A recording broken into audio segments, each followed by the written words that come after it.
Aesthetic and optimising जो word dictionary में आया है मेरे, वो उनसे ही आया हुआ।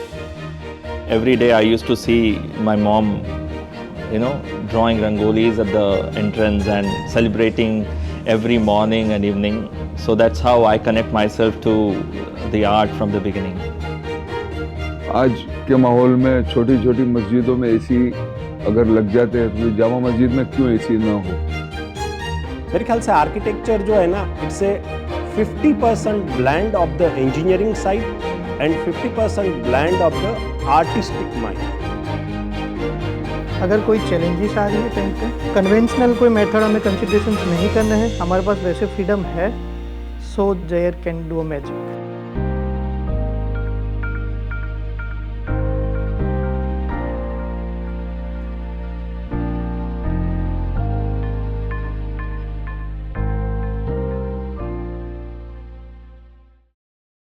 टॉकिंग अबाउट स्पंदन, तो स्पंदन की जर्नी जो है वो मैं और हिरेन दोनों हॉस्टल में साथ में थे और वहीं से हमारी जर्नी 3rd ईयर से शुरू हुई थी।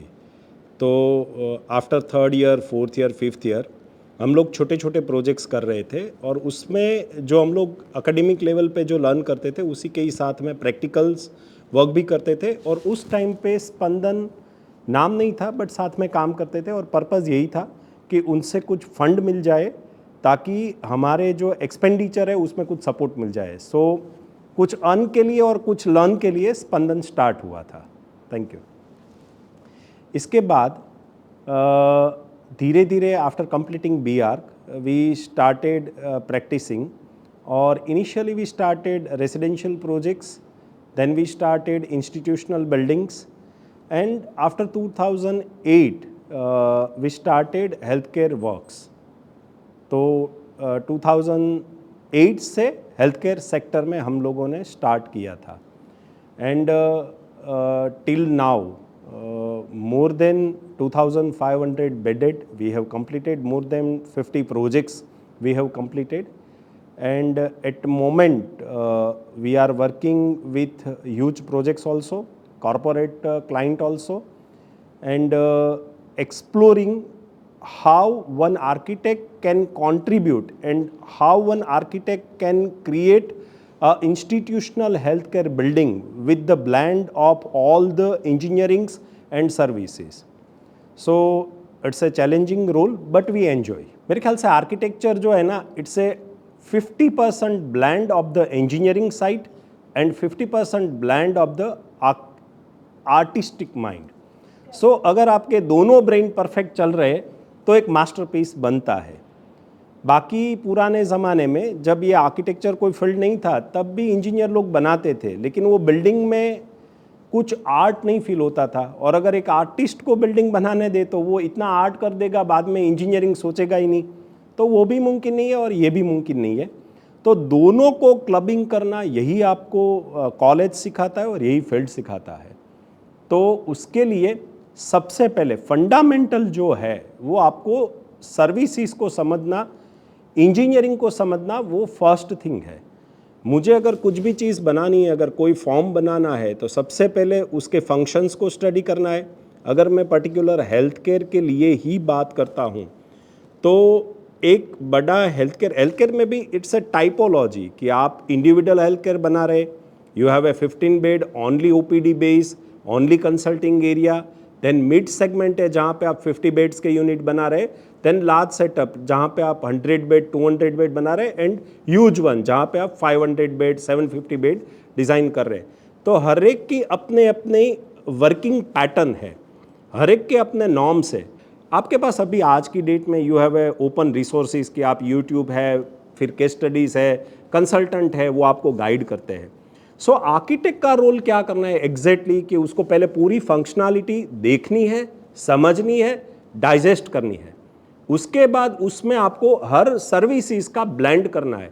मतलब आपके MEP कंसल्टेंट वो आपको कंसेप्ट प्रोवाइड करेंगे, वो ये बताएंगे कि ओके एग्जैक्टली लेमिनार फ्लो में आपका जो एयर है वो जहाँ पे पेशेंट की सर्जरी हो रही है वहाँ पे थ्रू मल्टीपल पैरामीटर्स, मतलब मल्टीपल HEPA फिल्टर से वो हवा आएगी, वहाँ पे वो एक एरिया है 8 फीट बाय 8 फीट का, तो वहाँ पे आपका क्लास 100, इट मीन्स कि आपका अगर एल कल्चर वहाँ पे लेते हैं तो वहाँ पे आपको 100 वायरस मिलेंगे। तो वो क्लीन रूम जो है वहाँ पे ये सर्जरी परफॉर्म होगी। तो आर्किटेक्ट का जो रोल है वो ये है कि हर सर्विसेज को कंपाइल करना, maintenance point of view, installation point of view, वो हर चीज़ को देखना और उसके बाद फिर एस्थेटिक का तड़का लगाना। तो ये चीज़ के लिए आप जितना भी इसमें इन डेप्थ में जाते हैं, फंक्शंस को समझते हैं, सर्विसेज को समझते हैं, उसके बाद आप उसमें बेस्ट वर्कआउट करके दे सकते हैं। जैसे कोई कस्टमर या उनके पास कोई क्लाइंट आते हैं, बोलते हैं ना कि सर एक हॉस्पिटल बनाना है, अगर वो पूछेंगे कितने बेड का है, तो जैसे वो बोलेंगे कि 100-150 बेड, तो उनके पास एक कैलकुलेशन रेडी है, by on the tips of the fingers वो दे देंगे, इतने बाय इतने का प्लॉट होगा, इतने एफएसआई मिलेगा तो ही इतना बन पाएगा, नहीं तो नहीं बनेगा। एक ड्राइंग जब बनता है ना, तो शायद हो सकता है कि साइट के ऊपर जब हम काम करके देते हैं तब विजुअलाइजेशन ऐसा हो कि भाई ये अच्छा नहीं लग रहा है, इसको निकालो और कुछ और ऑप्शन वर्कआउट करते हैं। But this project that we are setting on, time frame was a critical part. तो जिस दिन फाइनल हुआ था उस दिन हमारा डिसीजन ऐसा था कि we have to complete the total interior work of the building in 6 to 8 months time, not more than that, क्योंकि उनके इक्विपमेंट्स ऑलरेडी ऑर्डर हो गए थे, दे वर इन द प्रोसेस। हमको पूरा इंटीरियर के साथ मैच करके piping, ducting, installation, commissioning, everything went on that day. So from day one we did not have any changes to be there. मतलब जो फाइनल किया था एक वैल्यू, वो वैल्यू का नॉट इवन 5% वेरिएशन पे हम लोग बैठे थे अभी when we did the final accounting. So that was a precision and that is very you enjoy.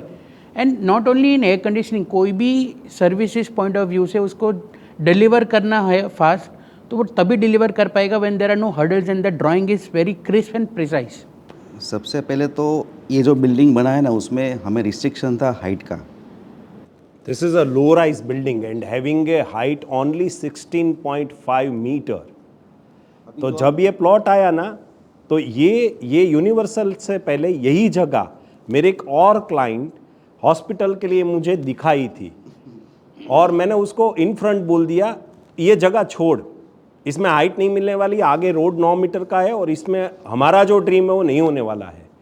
और आफ्टर 2 years ये क्लाइंट, ये टीम थी पूरी, उन्होंने जगह परचेस कर ली और परचेस करने के बाद फिर हमें बताया कि ये जगह हमने परचेस कर ली है विपुल, इसमें हमें हॉस्पिटल बनाना है। सो आर्किटेक्ट एक कॉमन बंदा है जो प्रोजेक्ट में क्लाइंट के साथ साइट देखने से इनोग्रेशन तक वो पूरी जर्नी में वो बंदा कांस्टेंट है।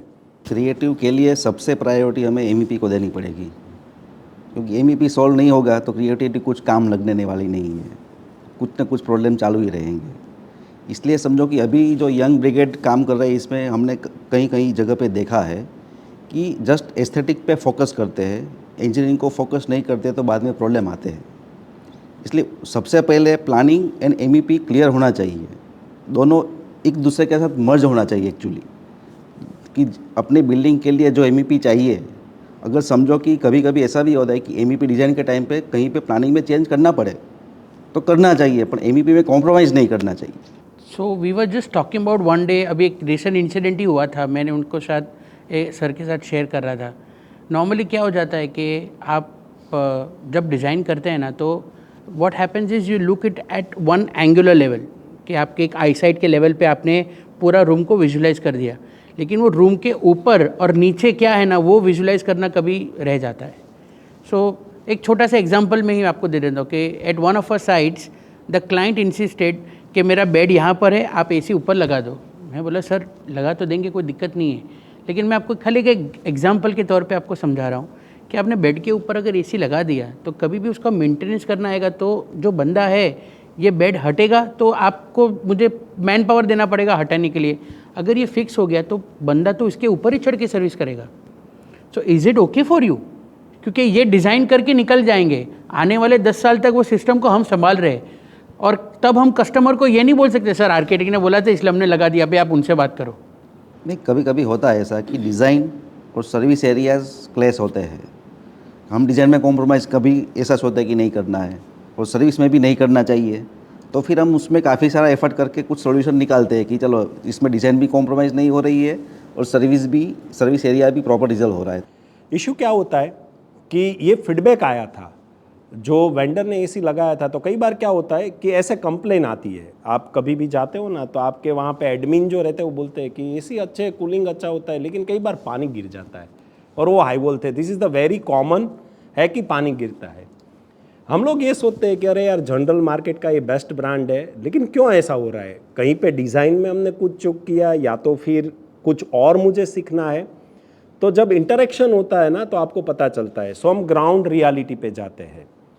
Ultimately I came to know कि एक आईसीयू में समझो अगर आपने 8 या 10 मशीन लगाए, इंडोर यूनिट्स आपने लगाए, आईसीयू ऐसी चीज़ है जो कभी ज़ीरो नहीं होती है। कहीं ना कहीं 2 bed, 4 bed, 6 bed, 8 bed, 10 bed है। अब जब बंदा वहाँ पे एक्चुअल सर्विस के लिए जाता है तो कुछ एसी वो बेड के ऊपर लगे रहते हैं। अब वो पेशेंट क्रिटिकल है तो वहाँ का स्टाफ उसको अलाउड ही नहीं करा, वो बोले इसको छोड़, बाकी के सर्विस कर दे। अब वो नेक्स्ट टाइम बाकी 3 महीने के बाद आएगा तो वापस कोई एक छूट गया, हो सकता है वही वाला छूट गया, वहीं पे वो पेशेंट हो, एंड अल्टीमेटली उसका इंडोर है वो चॉकअप हो गया और पानी गिरना शुरू हो गया। तो उस टाइम पे मैंने जितने भी यूनिट वहाँ पे लगाए थे, मोस्ट ऑफ यूनिट डक्टेबल्स थे, क्योंकि या तो आप कैसेट में जाओ या डक्टेबल्स, वो दोनों में ही आपको इंडिविजुअल अंदर मशीन के साथ आपको पंप आते हैं जो आपके ड्रेन से पानी को पुश कर देंगे। और उनसे बेनिफिट ये हुआ कि जितने भी मशीन थे वो मेरे सर्कुलेशन एरिया में थे, तो उसको मेंटेनेंस करने के लिए रूम में जाने की ज़रूरत नहीं थी। So I would wrap it up in a very simple way. पहले एयर कंडीशनिंग एक किसी के लिए लग्जरी था, किसी के लिए नेसेसिटी है। Today also there is a myth that it is still a luxury, it is a necessity. It is still a luxury, there is nothing that necessity नहीं है। तो लग्जरी आप बोल सकते हो घर के लिए है, नेसेसिटी हो गया कमर्शियल, हॉस्पिटल, इसके लिए हो गया। Over the period of years the people are travelling, we are travelling, and everybody is got to understand कि भाई जब वो कोई और चीज़ देख के आते हैं ना तो आधे से ज़्यादा एजुकेशन वो खुद लेके आ जाते हैं। And today as the globalisation horizons are expanding, तो जब कोई बायर या आर्किटेक्ट या क्लाइंट कुछ भी आता है, दे आर हाफ नहीं, दे आर मोर एजुकेटेड कि मुझे ऐसा ही चाहिए, what is in the option that you can give मी। इससे बेहतर आप दे सकते हो, ठीक है, इससे डिग्रेड तो जाना ही नहीं उनको, क्योंकि वो एक ऑलरेडी माइंडसेट, एक विजन लेके आए हैं कि उन्होंने ऑलरेडी वो प्रोडक्ट को विजुअलाइज कर लिया कि this is what I want, is that you can provide, if not let us not discuss it further, if you can give me it. फिर हमारे ऊपर ऐसा हो जाता है कि we can give you something better, do you want it, then we raise that question in that way. फिर convincing करने की ज़रूरत नहीं, क्योंकि वो जो लेके आए थे कि मुझे ये चाहिए, मैंने उससे बेहतर ही उनको दे दिया है। And that is where it becomes more easy for us for the next client, for the other project और for the same client. That is how it, वो इवोल्यूशन धीरे धीरे ही बढ़ के आता है। We'll take a cut. All right. Thank you so much.